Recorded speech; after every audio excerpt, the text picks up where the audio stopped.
Welcome to our latest episode of What's on the Horizon. I'm Lori Sharonbrock, and I'm here with Chris Schucker of Digital Horizons. And today I want to talk about buying local. It's a mantra that we're all really familiar with. We all do our best to do that. But what does it mean, and what are the advantages of buying local when it comes to home automation systems? So, being in the area that we're in the Brainerd Lakes area, we have a lot of clients that have homes elsewhere, and they treat the Brainerd Lakes area as their cabin or second home or getaway. Probably 50 to 60% of our residential customers are like that, and the rest are local, approximately. And so what we run into a lot is when clients aren't familiar with us or what we do, and maybe they're comfortable with somebody somewhere else, we'll often hear about them having somebody install something from the cities, Minneapolis, St. Cloud, that type of thing.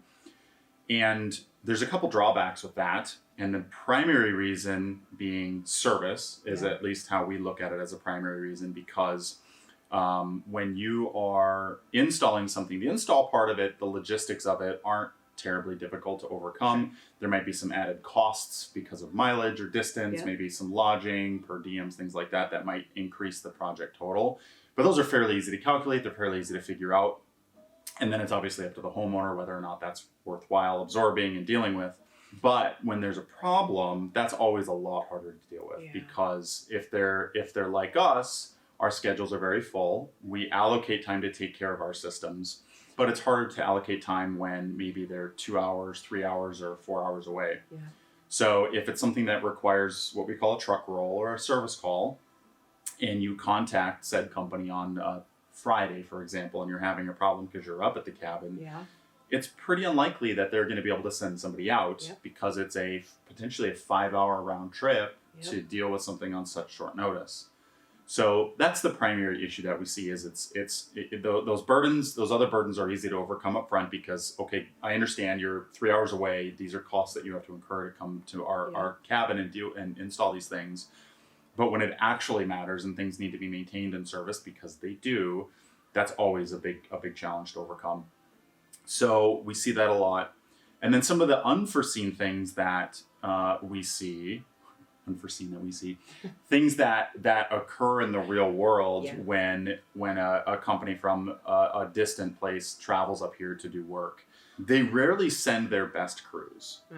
And I don't mean that to slander, but what ends up happening is when you have the better crews, the ones that cost them more to maintain because of their skills, they cost more per hour because they're worth it, they're better at their job, they keep them closer. Because that means that they're spending more of their time working and less time traveling. That's true. So what ends up happening is we call them the B or C crews come up here. And so then you're often not getting the best installation in general. Now, if those companies are like us, we have documentation and things that are supposed to be followed, and it should be fairly straightforward, but that's just the nature of it, is and maybe the best way to describe it is they're going to keep their best crews local to work on the high value projects or to utilize their skills in a closer, staying closer to home. So those are really the primary things that we see, and we often get called by we call it taking over a system. And we'll find that when a system is installed by somebody other than somebody local, that friction comes up of service and taking care of it, and realization sets in, and we come in and we do our best to take something over and provide the service. So from the front end, it's always easier if it works, and of course if the customers are comfortable with it, to work with somebody local, because when that Thursday or Friday call comes in, you want things to work for the weekend when you're up here, and that's why using somebody local can make those things happen. Well, and two, I would think, you know the area best, so something goes wrong in a wall, electrical, like, you guys know who to call. Somebody from the cities is like, I don't know who the electricians are here. I don't even know who put this in. Whereas you probably knew who put it in because you worked side by side with them. And I would think that is a huge advantage that people probably don't consider. There's a lot of aspects to it that are hard to just pinpoint specifically by working with somebody local. But it's understanding everything that, I mean, there's different building practices for contractors up here than in the Certainly. cities. I mean, there's a Certainly. lot of stuff. Knowing who did the cabinets and, you know, who the service providers are, everything is, it really does make a difference to use somebody local in that regard. And what do you consider local? Like, what is your service area where you guys feel like, yes, this is local to us and this is who we serve? That's a good question because we get asked to travel outside of a local area. So it's good to define. Ideally, we like to keep it between 60 and 90 minutes. Sure. And so for us, that would be to the west, that might be Wadena. To the north, that might be, I guess, Longville or Walker. And then to the east, that would be Aiken, McGregor, that type of area. And then south would be, you know, Little Falls, St. Cloud maybe.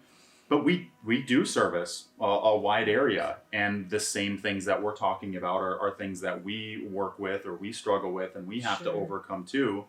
And how we approach it is we actually push back a little bit when customers ask us, hey, can you come to our home in the cities? Can you do our project in International Falls? We've had clients have us travel to Florida to work on their homes there.